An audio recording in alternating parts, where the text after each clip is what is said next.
Hi, it's Rob from the Brush and Boltgun. Today I'm going to be doing a tutorial on how to paint a Daemon Prince of Nurgle. So you can see from the big guy himself, there's tons of detail on here, tons of little things that we can do to as you're going along.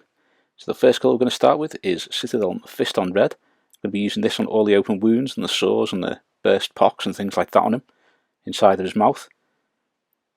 When we start putting this on, it continues onto the next coat, or the next colour rather. You're going to see just how many wounds and things there are on him. He's quite a grotesque miniature. He's got loads of cool details and different things that we can do to him. For now, stick all the Mephiston Red onto all those open wounds and that. Then once we've done that, we can move on to the next colour.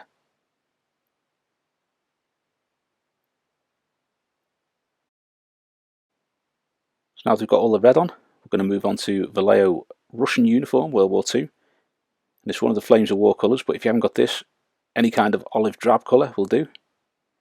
Just going to do his knee pads, any of the cloth that's on him. He's got that quite big loincloth hanging down there, and his shoulder pads.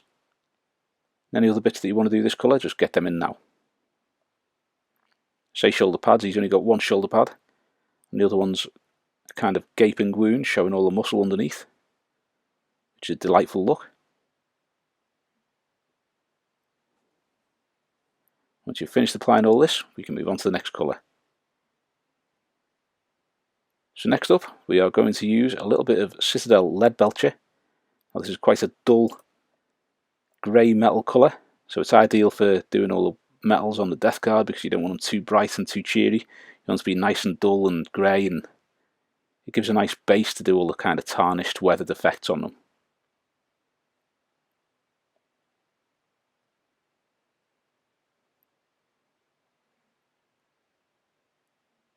If you don't have this one, then probably Vallejo Gunmetal Grey or something like that would be a similar one that you could use.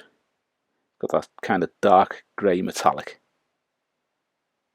So with that out the way, we're going to move on to his skin, and we're going to use Citadel Kislev Flesh. Although it's quite a standard colour, once we've given it a shade and start building up those layers, we're going to add some different colours and different shades as usual. That'll just give it that kind of off, sickly looking colour that you'd want to do for kind of Death Guard miniatures.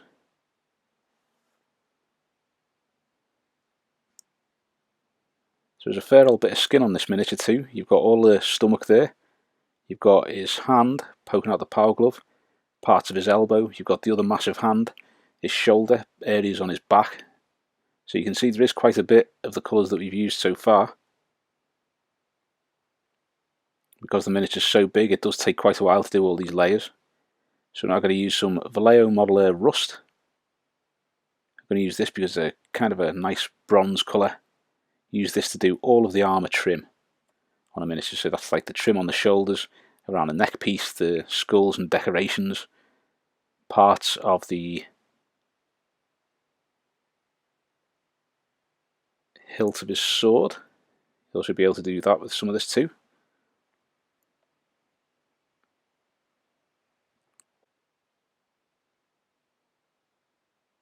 With all the Modeler Rust added, we're going to move on to the next colour. This one I'd usually do as a later colour on smaller miniatures. I'm going to use some Citadel Dorn Yellow, but I'm going to use it earlier on here to paint all the pustules and the big boils, just because there's that many of them. They do take up a large amount of the miniature, so it's not just like little specks on top of the skin with this guy. You've got huge ones growing out the armour and out of his side and on his back.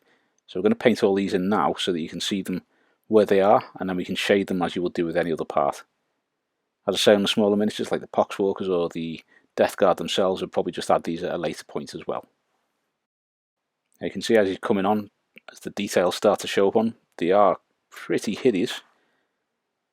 So we're going to move on to the next colour, which is Citadel Balor Brown. We're going to be using this to do the Flayed Skin, which is covering his right arm, or his right forearm. Just give this a neat coat of this, avoiding all the areas that you put that Mephiston Red in. There's little patches of skin around the skull face too, bits on the forehead, and sort of from the cheeks up on the right hand side. Just take care when you're doing this, try not to get any of the Mephiston Red covered up, you should be sound with that. Next up, we're going to be using a little bit of Citadel Baneblade Brown. I'm just going to use this to do the pouches on his side. So there's 3 pouches all in all. They've got plenty of holes and bits missing off them. So just give them a nice smooth coat of Baneblade Brown. Then we can move on to the next colour.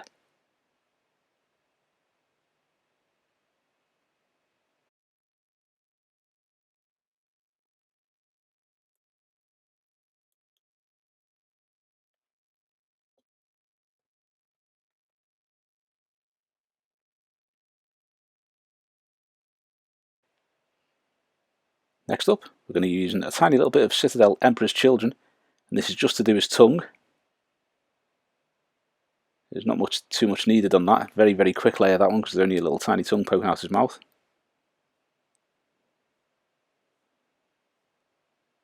Now we're going on to Citadel Rhinox Hide. I'm going to be using this to paint the fly on his arm. So you've got those big legs that are digging into the armour. We're also going to use this to do the circles, like the 3 circles for Nurgle, on his loincloth too. So these, you're just going to be looking at the fly and that decoration on the loincloth. Say 3 circles, there is a few little triangles as well on there, I think it is, or little diamond shapes. Basically all the patterns that are on his loincloth, you want to paint them with the Rhinox hide too. Now I'm going to use some Rakarth flesh.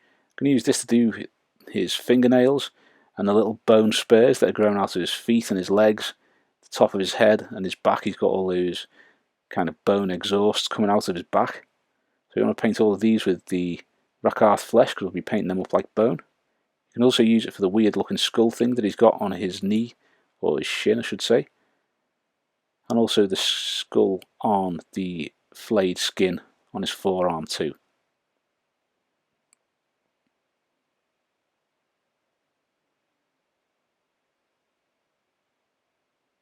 Now it's going on to Vallejo Black. Going to be using this to paint little parts of the fly's wings.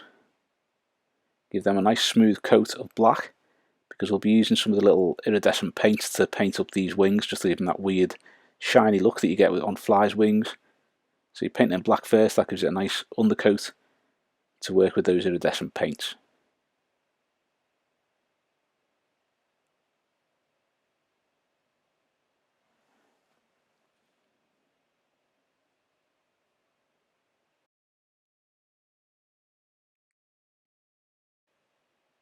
Now we're going to start with the wash, and the wash, which I haven't shown you here, is Citadel Athonian Camo Shade.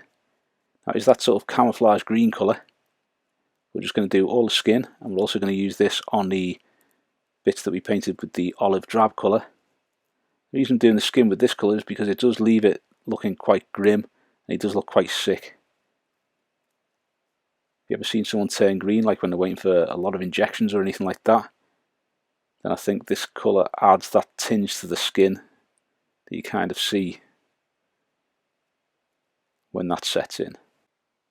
Next colour is going to be Citadel Drakenhof Nightshade. I'm going to use this to do the flayed skin on his forearm. Now this is going to end up looking very similar colours to Gerg the Fowl's face, so if you watched the video of Gerg the Fowl last week, this is going to end up with a very similar colour to the skin on his face. Because it's spread out over a larger area, you'll have slightly darker areas and slightly lighter areas. It'll look that little bit more blotchy, which is kind of what you want, so it's not all the same colour, it's nice and mottled, and looks a bit grotesque. Now we're going on to Citadel Seraphim Sepia. I'm going to use this to paint all of the armour and all of the bone spurs.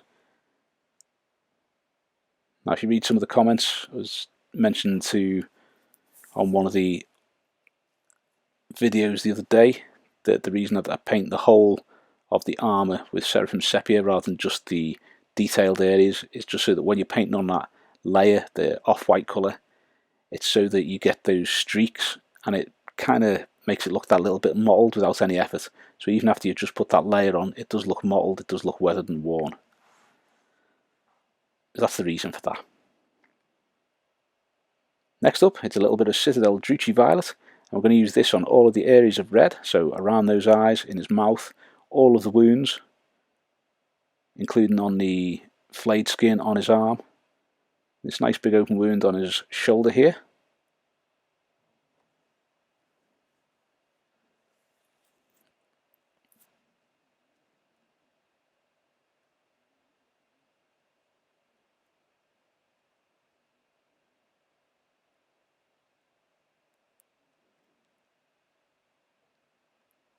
And once you've finished that, I'm going to use a little bit of snakebite leather contrast from Citadel and just use that on the pouches on the side where you put the Baneblade brown. We are going to be adding some paint to this afterwards, not just going to leave them like this, although if you did leave them like this it does look pretty decent anyway, because you get that nice leathery colour. You also get the shades done in the recesses, or from the contrast. Some of these contrast paints really are really good, definitely worth getting. I think this one, the Black Templar and the Apothecary White are probably the three that I use the most. But there is some other good ones as well that are well worth a punt. Next we're going to use Citadel Nuln Oil. I'm going to use this to paint all of the metallic. When I say the metallic, sorry, I mean the grey silvery kind of colours where you put the Leadbelcher. You want to make sure that they all get a nice coating of Nuln Oil. Now, if you're looking at the blade of that sword, you might see there's a few little bits that look like it's been typhus corrosioned already, and that's because I started painting them a while ago. I wasn't too happy with how it was going, and I didn't really like the kind of cast on them. He's a fine cast one, and some of the details on are quite sharp, and he does tend to destroy brushes when you paint them. Well, that's what I found anyway with this particular one. So I stopped painting them, resprayed them white, and then started again for the video. So now I've moved on to Citadel Agrax Earthshade. I'm using this to paint all of the Model Air Rust areas. So all those little decorations that you used on the Model Air Rust. You want to paint all of those too, and the armour trim. Just give them a good coat of that.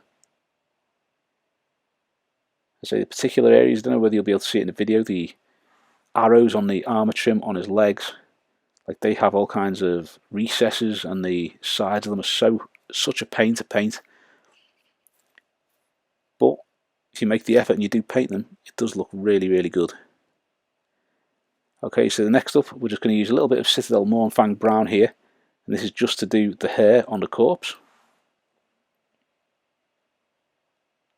Very quick on this. As I say, I wasn't too keen on the cast of this, but once painted up it is a really spectacular model. I think I probably will be using him as the boss of my Crusade army, just because he looks pretty horrific. I think he'll make a good centerpiece for that. Next up, we're going to be using a little bit of Citadel Moot Green. I'm going to be using this to do all of the tubes. Now, because he's got the bone colours and he's got that kind of off-white armour, and his skin's going to be really quite pasty, I did want some brighter colours to really make them stand out, so that's why you got the two little Nurglings at the bottom there. I'm also going to do these tubes with the Moot Green, so that they're quite bright and they stand out from the miniature. And also all the wounds and things like that, when we come to put some Blood for the Blood God on later on, that'll add a bit of brightness to it. That's just because I didn't want him looking all the same colours once he's all finished, you see. Next up, we're going to do a tiny bit of Carroburg Crimson from Citadel. I'm just going to use this to do his tongue. So once again, a nice quick layer here.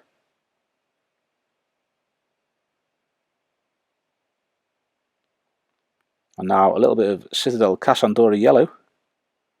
You're going to use this to paint all of those boils and pustules.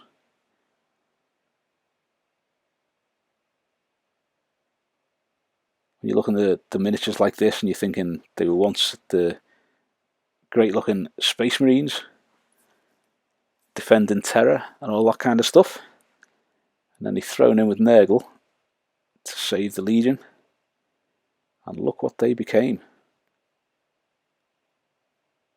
I have to wonder whether he's sitting there looking down at himself in the mirror thinking, probably wasn't quite a good plan after all. Now I'm going to be using a little bit of Citadel Nuln Oil. I'm just going to be using this to do the hair on the flayed skin there.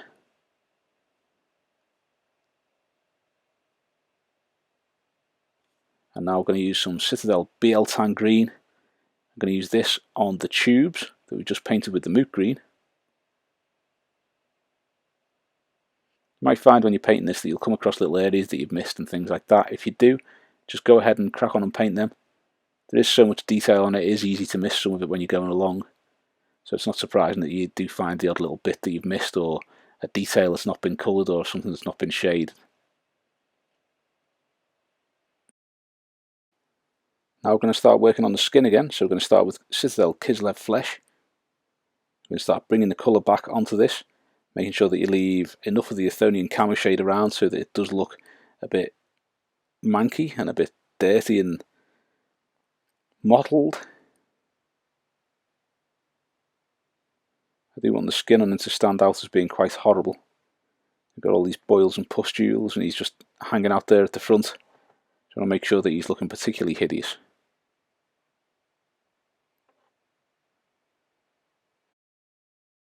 Next we're going to mix some Citadel Deepkin Flesh with the Kislev Flesh. And this is like a nice, almost white. It's got a little hint of blue to it. So that when you're mixing that with the flesh tone, it's starting to highlight it to a kind of blue tint. So as well as the normal skin colour washed with the Athonian camo shade to give it that sickly green, you're also now going to have the skin going up to a kind of deathly pale blue pallor, which will make it look quite hideous once it's finished.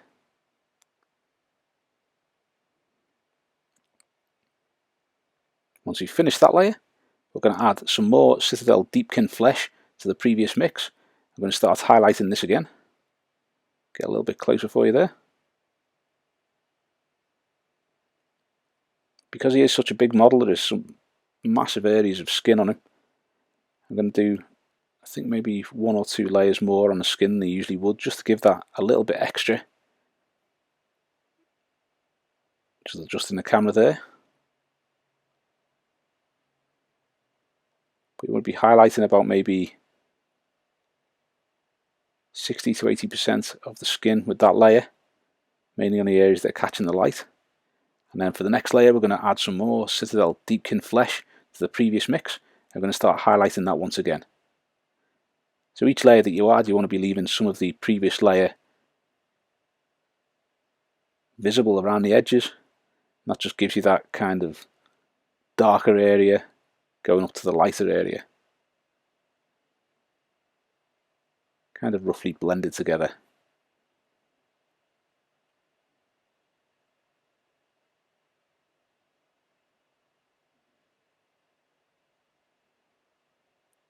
Next up we're going to mix some Citadel Ushabti bone with a little bit of white. And this gives the off-white colour that I use for the armour. We're just going to apply this to all of the armour.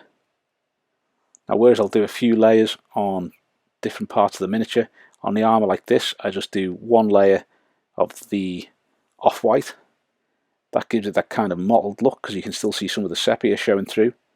If you do get some bits where you put a lot of white on, or a lot of the off-white on there, and it is really bright, it doesn't matter too much because the armour's all weathered and mottled. So if you have bright bits and dark bits, it doesn't matter too much.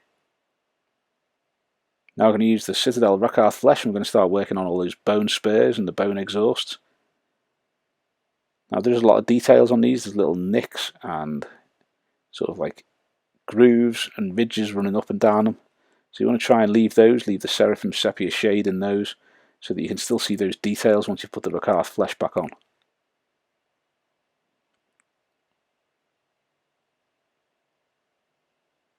Now, this is a layer that took quite a while because you've got that many spurs of bone, and spikes and exhausts and stuff poking out.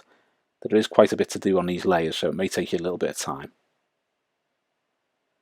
But we're going to add some Citadel Ushabti bone to the previous mix. I'm going to start highlighting those. I'm also using this to do his teeth. So his teeth have got that kind of bone colour to them. And once again you want to be highlighting it, making sure that you leave those details on there, leave some of the Rakarth flesh visible too.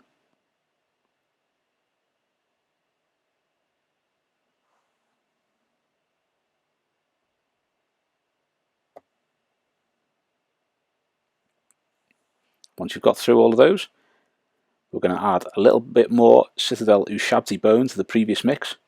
We're going to give another highlight to all of those bone spurs. So at the moment I'm working on the skull on his shin, which appears to be some sort of weird elongated plague bearder skull. Now there was a little Nurgling just stood in front of him there. You can see where his foot's still attached, but the rest of him wasn't. He will make an appearance a little bit later once he's been painted up, but he snapped off partway through. And I'm going to be painting the eye on this plague bearder skull so that it's staring at that little Nurgling who stood in front of him. Once you finish this layer, we're now going to add some Vallejo White to the previous mix. I'm going to do a highlight on the bone.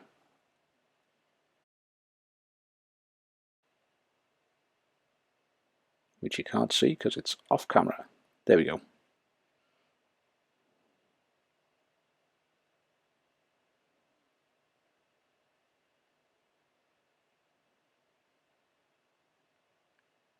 There's so many little bone pieces on this. You even got his spine poking out his back there.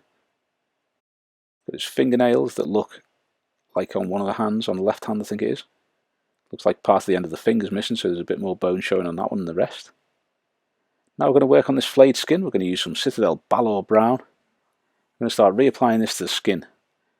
Now again, you don't need this to be 100% smooth because the skin's going to be looking mottled anyway.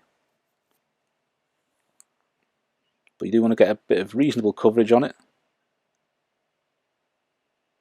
Now I'm leaving that section there darker because it's actually, you've got the nipples and you've also got a belly button on this stretch of skin.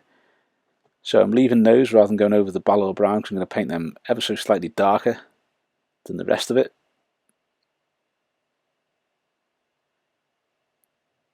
Now we're going to add a little bit of Vallejo White to the Balor Brown. We're going to start highlighting the flayed skin. As always, you want to be highlighting it where it's going to be catching the light, but also on this skin to make it stand out. You want to be leaving some of the previous layer, the Balor Brown on its own, showing through.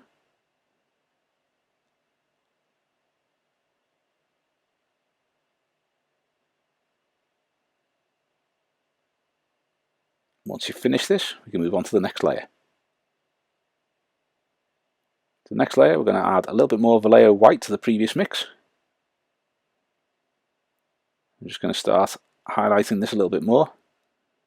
As I say, you're adding a little bit to each layer to get that lighter, and you're also going to be making sure that you leave some of the previous layers visible beneath these ones.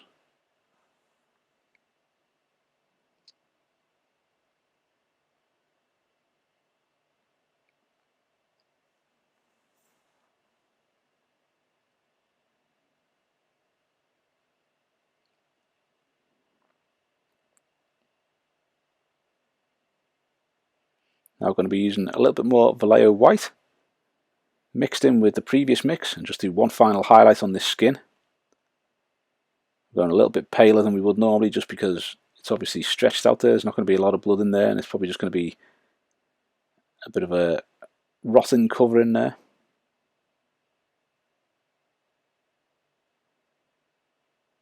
Not too sure what smelled worse, the actual Daemon Prince himself or this big rotting flap of skin that he's got strapped to his arm.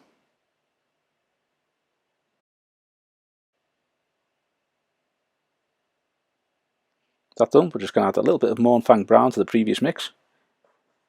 I'm just going to get those nipples painted up. Like so.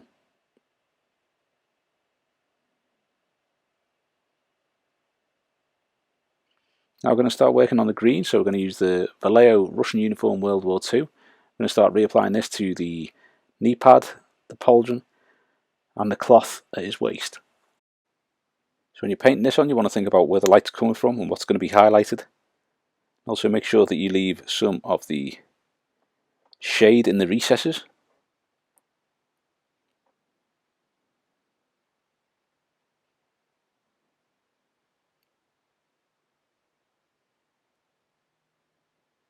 Once you finish reapplying the base colour, we can move on to the next one. So we've added a little bit of Vallejo White to the Russian Uniform World War II. We're just going to start highlighting the sections on the shoulder pad, the cloth, and the knee pad. Just all of these areas, getting the top surfaces where the light will be catching it more highlighted with the new mix.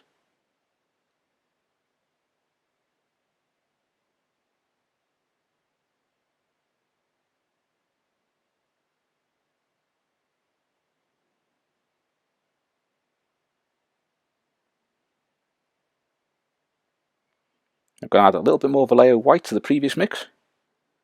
I'm going to keep reapplying these highlights. Now with each highlight you want to make sure that you leave a little bit of the previous one visible. Painting slightly off camera there, sorry.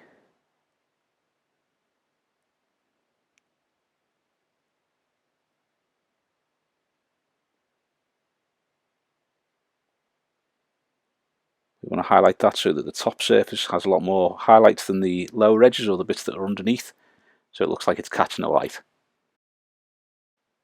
Next up, we're just going to add a little bit of the Dorn yellow to the spots on these areas, which I hadn't done previously. I've given them the shade of the Cassandora yellow. We're now going to return to Dorn yellow and just paint the colour back onto these.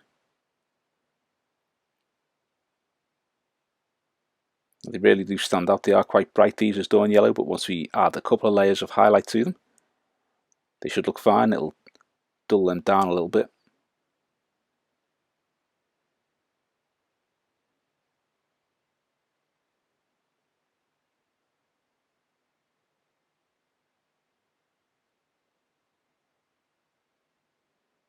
Now I'm going to add a little bit of white to the Dorn yellow. I'm going to start on the highlights for all these boils and pustules. Again, you're thinking about the top edges and where the light's going to be catching them, making sure that the highlights are mainly at the top of each one. Well, there's tons and tons of these spots on. If you carry on painting the model on one of the next parts and you find another one that you've missed, just go back and do that. That's not a problem. When I'm doing these videos, I do constantly find little areas that I've missed and I've been painting it, like maybe a spike or a skull or something like that, so just touch them up as you go. So now we're going to start working on the tubes. We're going to be using Citadel Moot Green again. I'm going to reapply this to the tube so that you have that nice bright strip across the middle with the shade adding the darker areas to it.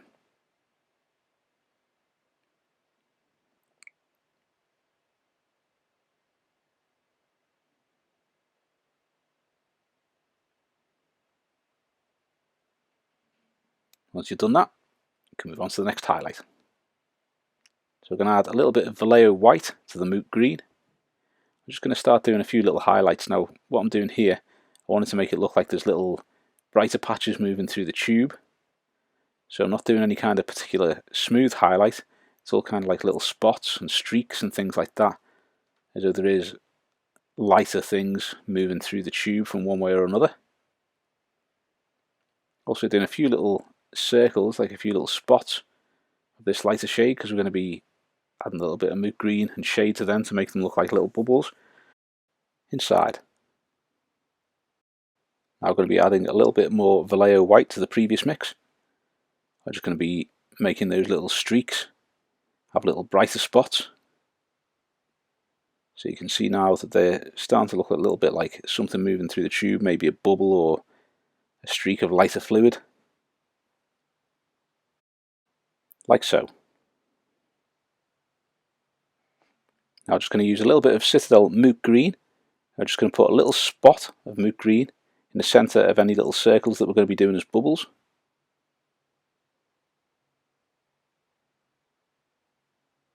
I find it's an easier way of doing it than trying to paint on a whole circle.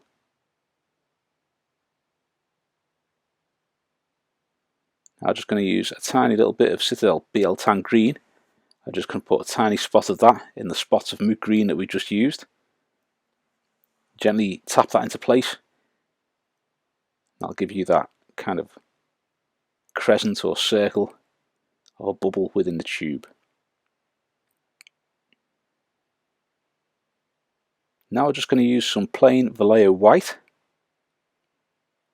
We're going to use this just to put some little streaks and reflections and dots and things on the tube.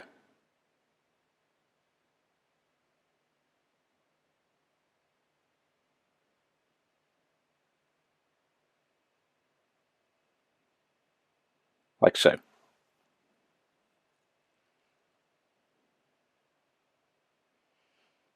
So for the loincloth area, we're going to be using the Citadel Rhinox hide again. We're going to just like reapply the colour there, make sure that we've got over any areas that we might have got some of the previous colours on there.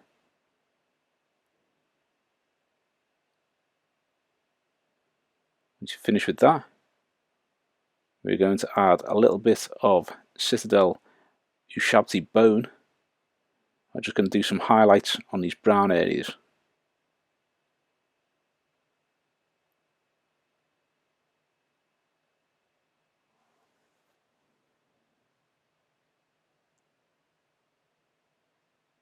I do quite like the look of this cloth that's going on at the moment. So when we're doing these brown areas, we're trying to get the ridges and highlights kind of similar to the green, not to see similar colour, but just in the same areas so that it does look like a ridge in the cloth. Now I'm going to add a little bit more Citadel Ushabti bone. I'm just going to touch up some of those highlights and put some edge highlights in, running along the same lines as the highlights in the green.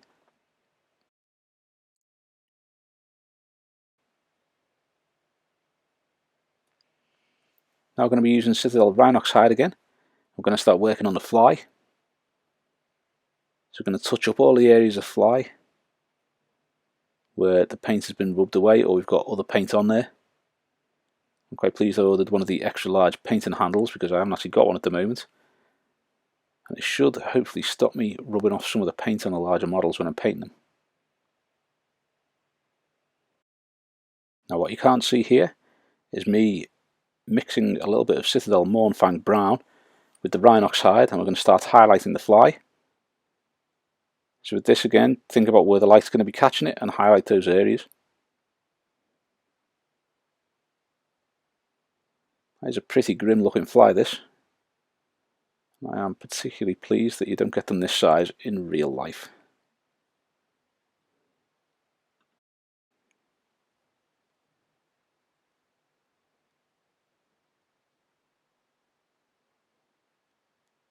With that done, I'm just going to mix some more Citadel Mournfang brown with the previous mix. I'm just going to do one final highlight on that.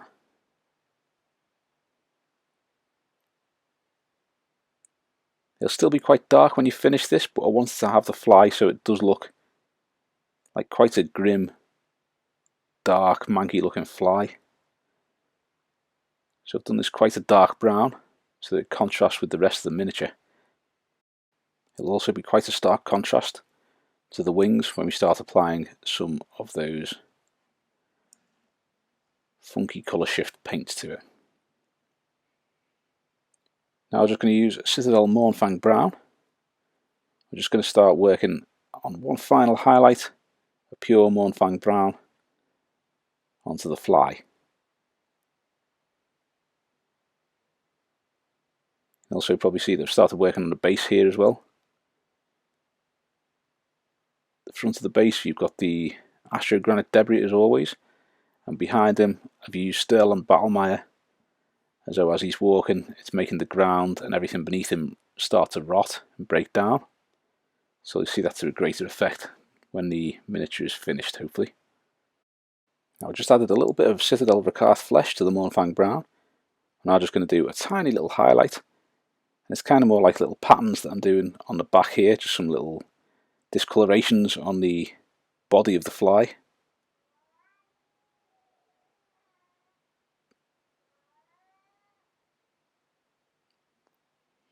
Now I'm going to use some Vallejo Black. I'm just going to touch up these wings and make sure the wings are all completely black before we start applying some of the colour shift paint.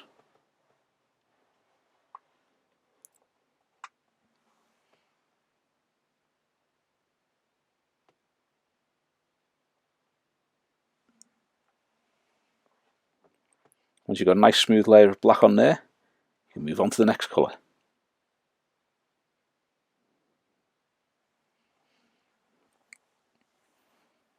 Now I'm going to be trying some new ones here. We're going to start with Green Stuff World, Colour Shift Red Goblin.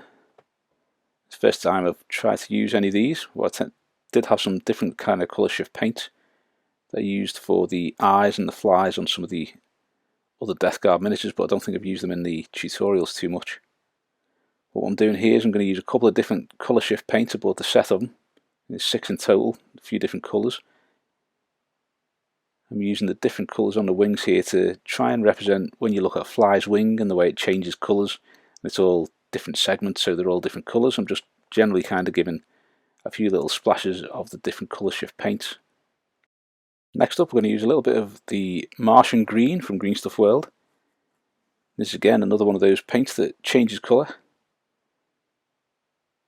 And by using a few different types of these, you'll start to see that the wings look shiny in different colours as you're moving it round, which contrasts really nicely with that brown body of the fly. But I do think they look quite cool when you apply them. Now I'm going to use a little bit of Citadel Ushabti bone. I'm going to use this to start painting a final highlight, mixing it with the previous mix on the loincloth here. The reason doing this is because I didn't think it was quite bright enough, so I came back to it, added some Ushabti bone to the previous mix, and we're just going to touch that up a little bit, like so. And just add that final highlight to that, and then return to the wings. So now I'm going to use a little bit of the Mystic Gold, which is a nice gold and green paint, so it looks goldish one way, greenish the next.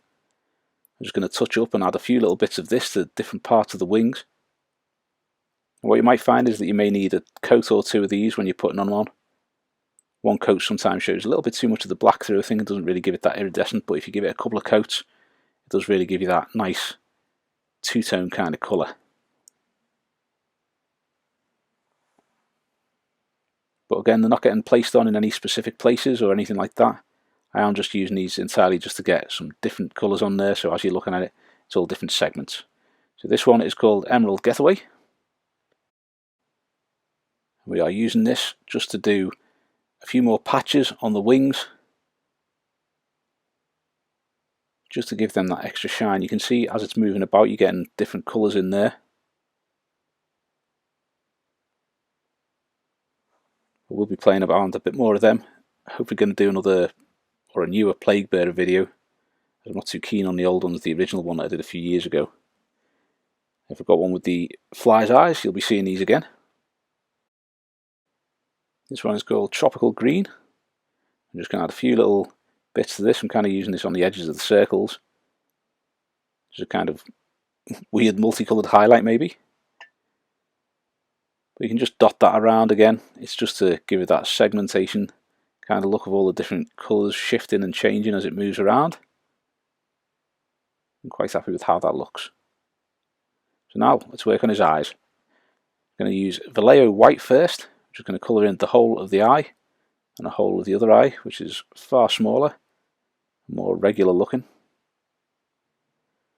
which is ironic given the state of the rest of him.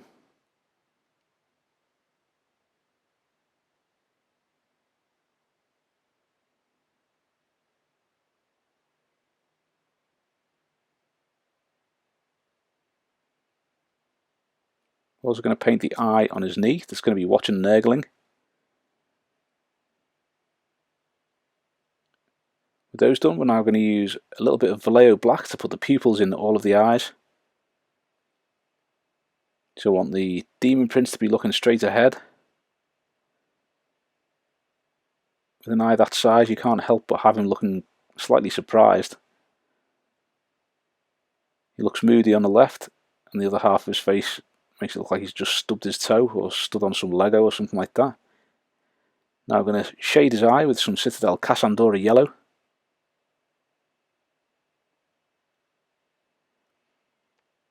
We'll give that a good going over, and then if you've got too much over the pupil, so the pupil's a bit glossed over, you can just use the brush, get rid of all the shade on it, and then just dab that onto the pupil. Now I'm going to use a little bit of Vallejo red shade, or red wash rather. I'm just going to go around the outside of the eyes, and the reason I'm making the eye look like this is because I'm kind of doing a rough mimic, not 100% obviously, of the eyes from the infected people in 28 Days Later. They have the kind of red eyes and the yellow bit around the iris. Just looks slightly more as though it's just a bit manky and bloodshot on this thing. I'm going to use a tiny little bit of Citadel Carroburg Crimson. Just going to use this to do a few thick veins coming from where the optic nerve would be joined onto the eye and moving around the sides. Don't get too close to the front there because I want to try and keep as much of the yellow on it.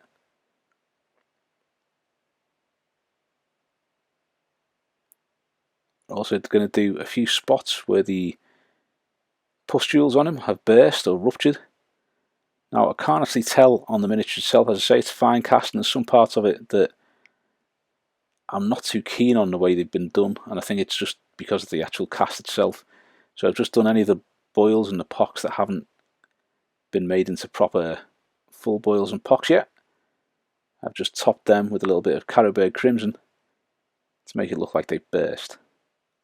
So I'm doing a pupil here for the eye, which is on his knee pad. It's going to be looking at that Nurgling. We're going to use a little bit of Carroburg Crimson, and this one is just going to have a few red kind of veiny things going on towards where the optic nerve would be if it was a proper eye and not part of his leg.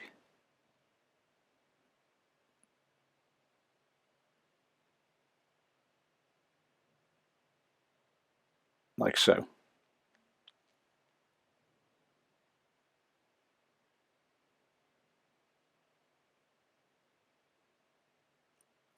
Now we're going to be moving on to the Citadel Carroburg Crimson. Now I'm going to be using this to go around all the various points on him. Just make sure we've got some nice bits of red kind of around these exhausts. Now you can just drop that into there and not worry about painting over it with any of the Rakarth flesh or anything like that. So now you've got him up to this stage. Now I'm going to start adding the gore and stuff. So we're going to be using a little bit of the Vallejo red wash. And all we're going to be doing here is we're going to be going around the skin, around each of the pustules and around each of the wounds, and using this to make the skin look a bit pink and a bit of an angry red, as though there is some infection there and it's making the skin flare up. So any of these little areas of infection and pustule and cuts, bits missing, you just want to go around the edge of each of these with the red shade, and that will make it so that it looks like you've got that kind of infected and sore skin around it. Now I'm going to use a little bit of Citadel Seraphim Sepia. All I'm using this for here is to do the runs on the armour. This is the same as the Death Guard weathering and corrosion video, what I'm doing here, so I will link that up here so you can see a full video on how to do that.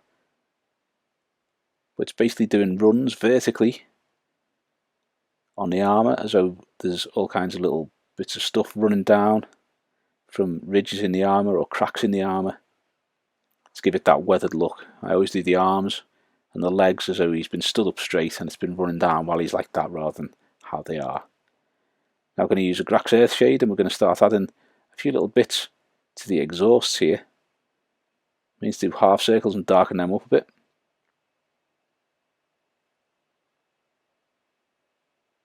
And once we've done that, we're going to move on to more weathering on the off-white armour, doing those vertical streaks running down from all the creases and the details. You can see from just doing the sepia that it is showing up quite well. Just try and keep my hand a bit further off the video there. And then finally we're going to use some Citadel Nuln Oil shade. We're going to start doing the runs on his armour again. Like we did with the Agrax Earthshade, I'm just going to put like a bit of a crescent in the exhaust on the top there as well, and that just gives them that effect that there is shade going into it as though they are hollow and the light's only catching certain parts of it. So just going to do these streaks all over the armour, and so once we finish those we can move on to the next colour.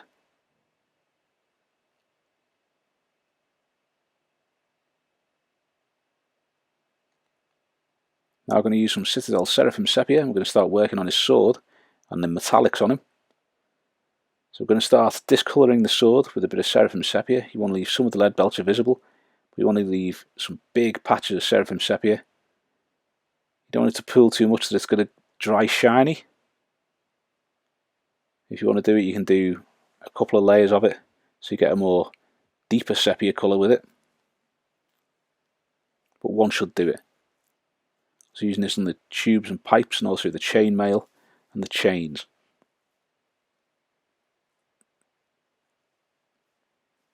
So once that's dry, we're going to use some Citadel Agrax Earthshade. I'm going to darken up the more central areas of the Seraphim Sepia, and also add a few little patches of Agrax Earthshade on its own, which discolours it and gives it that grimy and dirty look.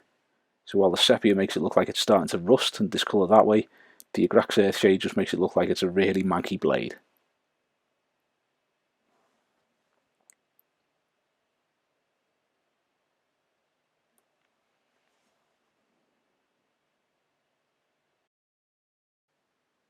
Next up we have some Citadel Mournfang Brown. I'm going to use this just to do a little bit of work on the pouches, get them so they look like a bit of worn leather on them. So not going too much onto them, just going to do a little bit of Mournfang Brown, mainly leaving the snakebite leather visible. But the Mournfang Brown I think does add a little bit to the pouches. You can leave the shade from the snakebite leather in all those recesses and the holes that are in them. And just work on the outer leather for the rest of it.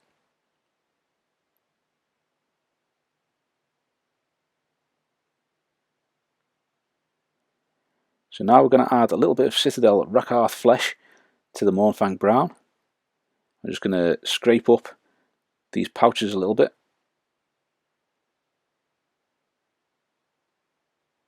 Like so. I'm going to do a little highlight on the underside of each of the holes in the pouches and the cuts and slices in them. That just makes those stand out a little bit more. When you're doing these scrapes and chafes, you don't want to do smooth lines, you just want to do it quite jagged, so you're going to be doing little horizontal lines on the verticals and little vertical lines on the horizontals. Basically going the opposite way to the crease just to make them look like they're worn and rough. So we've added a second batch of Citadel Rakarth flesh to the previous mix.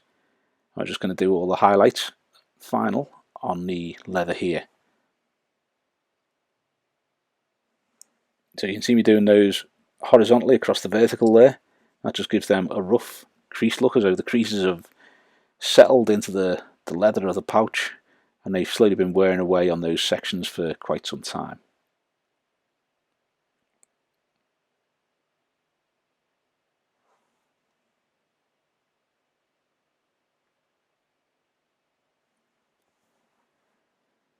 Now we're going to use a little bit of Citadel Typhus Corrosion. I'm going to start working on the sword again.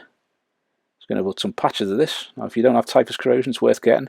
It's a very quick and easy method to doing a rust effect. You just paint that on, and because it's a textured paint, it leaves it to dry a little bit lumpy, a bit bitty, so that when you then go over that with the Rise of Rust, as you'll see in a moment, it does pick out all the little lumps and make it look like there is some rusty spots on there. But do some patches of this on all of the metal parts that you've been using the Leadbelcher on. Then we'll come back and we'll highlight that with a bit of orange. The orange is going to be Citadel Dry Paint, Rise of Rust, or Rise of Rust, depending on how you want to say it. All you do is you get some on your brush, you brush the most of it off until there's only a little bit coming off, and then you start to dry brush that over all the areas where you put the Typhus Corrosion. Now what you can also do is go over the Leadbelcher areas and the different sections all together, and that just gives it an orangey kind of tint, as though the rust is starting to develop in other areas. So if you see me doing like big strokes of that at any point, that is just to sort of get that slight orangey edge highlight on there. So for the armour trim, we are now going to use some Citadel Nihilak Oxide. I'm just going to use this around all the bolts and in the recesses in the Modeler rust sections of the armour. So all these details and icons and things like that that are the Modeler rust colour, we're just going to detail those with the Nihilak Oxide to make it look as though that has oxidised and left a bit of verdigris on each of those sections.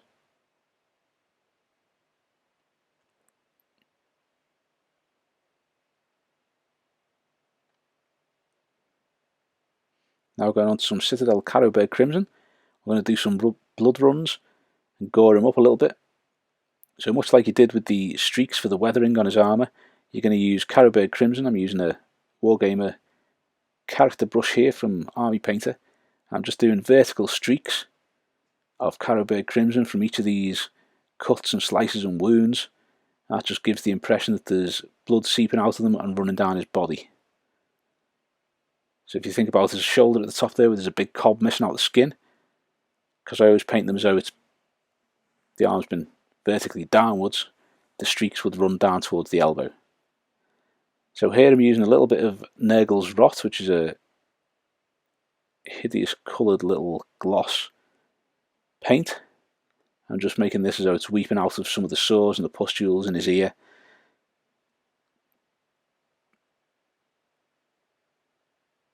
Just to give it that little bit more disgustingness.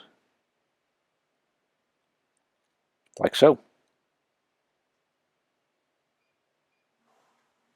So now it's time for Blood for the Blood God. I'm going to gore him up a little bit. So like you did with the Rise of Rust, you're going to be doing vertical streaks with it. You're also going to be trying to get some of this into the wounds.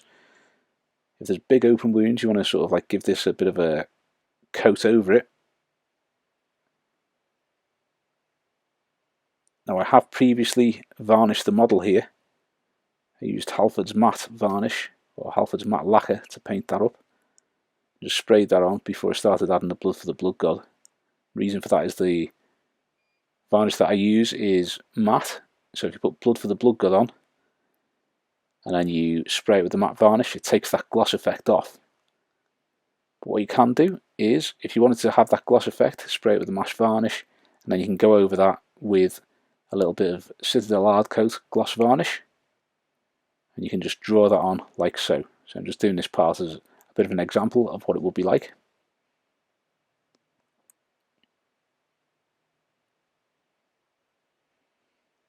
I'm not sure if you can notice that from the base there, but you have all the base finished now. So now we're going to go on to Blood for the Blood God to colour in his shoulder, which I completely failed to do previously. So go on to that and do a few streaks from that big open wound, like so. And that is the finished Daemon Prince of Nurgle. Really happy with how he turned out. He's going to be a good figurehead for the Crusade army. So happy with that. Thanks for watching. I hope you've enjoyed the video, and if you have, please give it a thumbs up and subscribe to the channel so you don't miss any future content. Also, think about subscribing to some of our other social media linked below. Thanks very much. If you like the channel and you enjoy the content and you'd like to support us, please head to our coffee page linked below where you can buy us a brew. Thanks very much.